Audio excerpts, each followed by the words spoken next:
Real talk. May trabaho ka, may sweldo ka, pero bakit parang hindi umaangat buhay mo? Ito ang 5 brutal truths na hindi mo napapansin na nagpapahirap sa'yo. Reason number 1. Walang sistema sa pera. Hindi ka broke dahil maliit sweldo mo. Broke ka kasi wala kang plano. Sweldo pumasok, gastos agad, food delivery, Starbucks, shopping. Kaya ang sweldo mo, dumaan lang para mag-hello. Reason number 2. Utang mentality.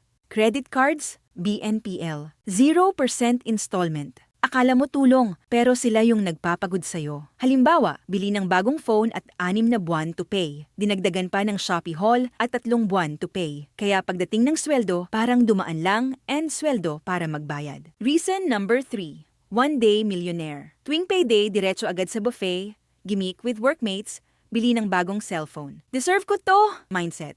Pero after 3 araw, lucky me plus tinapay na naman for lunch. Reward is fine, pero kung every payday ka nagwawala, ikaw rin ang pagod sa dulo.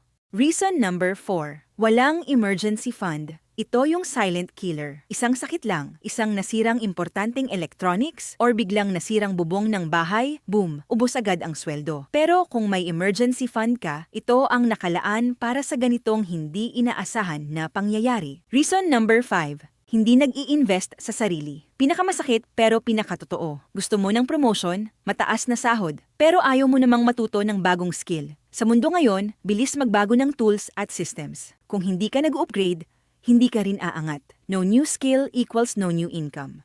Hindi totoo na hanggang dito ka na lang, pwede kang mag-grow at makaipon. Pero walang mangyayari kung pareho pa rin habits mo buwan-buwan. Ayusin mo na and plano, disiplina at mindset mo sa pera. Follow piso at pangarap para matutunan paano ka makakabreak sa cycle kahit hindi malaki ang sweldo mo.